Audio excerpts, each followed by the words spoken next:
कलयुग केवल नाम आधारा, सुमिर सुमिर नर उतरे ही पारा। कलयुग में केवल नाम रूपक नाव में बैठकर ये भवसागर से पार लगा सकते हैं और कोई भी उपाय नहीं है।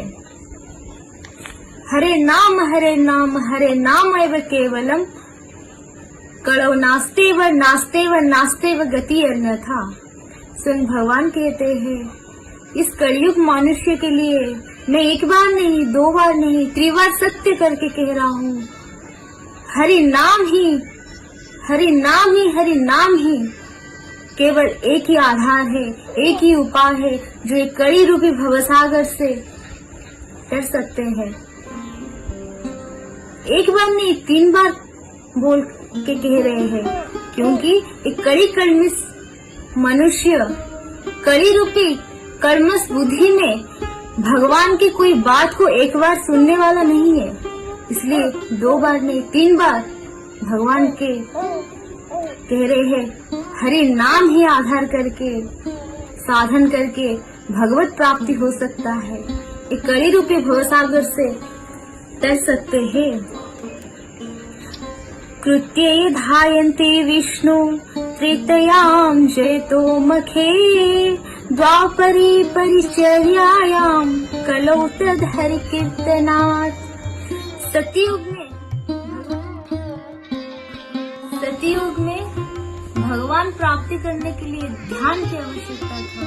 सतयुग के मनुष्य ध्यान द्वारा भगवत प्राप्ति कर सकते थे उसी समय, क्योंकि उसी समय मनुष्य की आयु था 1 लाख वर्ष, तो कोई 1000 वर्ष, कोई 5000 वर्ष साल ऐसे तपस्या करके ध्यान करके भगवत प्राप्ति कर सकते थे। द्वापर युग में श्री विग्रह अर्चन पूजा के द्वारा भगवत प्राप्ति हो सकता था, क्योंकि उसी समय गाय की घी और दूध सुलभ था और भगवत अर्चन की जितनी सामग्री उपलब्ध था शुद्ध था, तो इसलिए भगवत अर्चन के द्वारा भगवत प्राप्ति हो सकता था।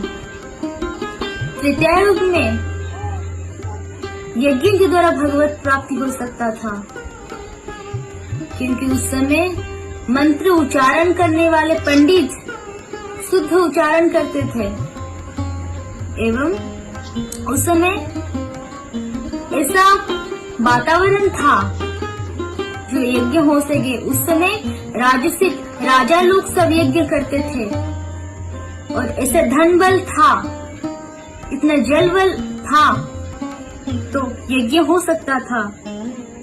पर अभी जो समय चल रहा है कलयुग, इस समय ना एकता है, ना शुद्धता है, ना मनुष्य की आयु तो 1 साल है। 1 साल एवरेज 60 साल कोई जी पाता है, जिंदा रहता है 60 साल से ज्यादा।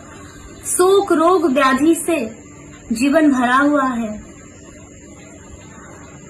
अगर वातावरण भी ऐसा है, एक जगह पे अगर 2 घंटा कोई भी मनुष्य बैठ सकता नहीं है, पाँव दुखने लगती है, हाथ दुखने लगता है, मन अस्थिर है, इस समय कौन सा ध्यान, कौन सा तपस्या, कौन सा यज्ञ कर सकता है कलयुग के मनुष्य। तो इसलिए भगवान स्वयं कह रहे हैं इस कलयुग मनुष्य को मैं कैसे उद्धार करूं। इसलिए बहुत सुंदर सरल सा मार्गदर्शन किया कि हरि नाम द्वारा ही भगवत प्राप्ति हो सकता है। अरे तू जहीं है वहीं तू रहे, जैसे परिस्थिति में रहे, जैसे वातावरण में रहे, शुद्ध रहे या अशुद्ध रहे, बस हरि नाम तू कर, बस इसमें से तेरी कलयुग का पार लगा सकते हैं। वेद रामायण च पुराण भारते तथा अद्या बन्ति च मध्य हरि सर्वत्र गायन्ते। ये जो हरि नाम की महिमा, ये जो हरि नाम का महिमा, ये मैं नहीं कह रहा हूँ, ये श्रीमद् भागवत में, रामायण में, वेद में, महाभारत में जितने पुराण है, सारी पुराण के आद्य में, अंत में और शेष में बस हरि नाम की ही महिमा ही गाया जाता है। हरि नाम की ही महिमा वर्णन है, कलयुग ही नाम आधारा है। तो आप सब हरि नाम कीजिए, हरि नाम से ही भगवत प्राप्ति है। ऐसा कोई भी साधक नहीं जो बिना हरि नाम से भगवत प्राप्ति है। तुकाराम जी है, मीराबाई है, तो सनातन जी है, सब हरि नाम के द्वारा भगवत प्राप्ति किए हैं। हरि बोल।